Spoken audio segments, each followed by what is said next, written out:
Turning now to the pandemic, and a new study out of Oregon State University suggests that hemp compounds could potentially prevent the virus that causes COVID-19 from entering human cells. Here now to break down all of it for us is the lead researcher of that study, Dr. Richard Van Breemen. Thank you so much for joining us tonight. This is such a fascinating development. So explain how it works in layman's terms so that we can all understand it. We chose to look for natural products, that is, plant compounds from nature that can stop the virus from infecting human cells at that very first step called cell entry. And we identified in hemp 3 compounds and then went on to test 2 of them and showed that in cell culture with live coronavirus, that's the SARS coronavirus 2 that causes COVID-19, these compounds can prevent the cells from becoming infected. It's pretty incredible, groundbreaking research. Some people are going to see this headline and think smoking marijuana could have a preventative or healing effect. What do you think about that? We have not done the clinical trials to prove efficacy, but we have a mechanism of action. These small molecules bind to the coronavirus spike protein and prevent them from infecting human cells. The next step will be clinical trials of efficacy and determining the dosage form. Probably the best dosage form will not involve smoking because these compounds, CBDA and CBGA in particular, are sensitive to heat and decompose to CBD and CBG, which were not active in our assays. So potentially, but probably not. Is that the answer? I wouldn't recommend smoking.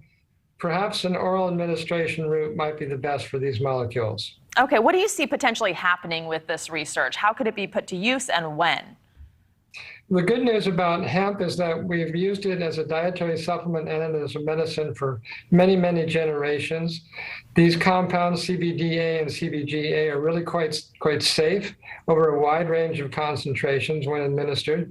We know that they are orally available, meaning they get absorbed and reach the bloodstream and taken in oral form. And so I think we can move very quickly from this in vitro work with laboratory cell culture and to translate it to clinical trials very quickly. And hopefully by the end of the year, we'll have an answer about whether these molecules are efficacious. Wow. So you studied 2 variants of COVID, right? What about other variants? We did test the original, these compounds are effective against the original strain of the virus plus 2 of the early variants. We've not yet tested CBDA and CBGA against the more recent variants like Omicron, but we are hopeful that they will also show efficacy against these new variants as well. And finally, before I let you go, I'm just curious what gave you the idea to conduct this research in the first place, and were you surprised at all by the results?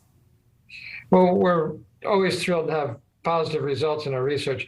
We've studied natural products, and in particular botanicals and botanical dietary supplements for several decades as sources of new drugs. We've been interested in the safety and efficacy of botanical dietary supplements. And when the COVID pandemic began, we turned our attention and our analytical tools for the discovery of new therapeutic agents from nature towards finding compounds that can help combat COVID-19. Well, Dr. Van Breemen, thank you. It is fascinating. It's far more complex than I'll ever be able to understand, but thank you for breaking it down for us. We appreciate you being here tonight. My pleasure. Thank you so much. Thanks for watching. Click the red subscribe button below so you can get more of NewsNation's fact-driven, unbiased coverage.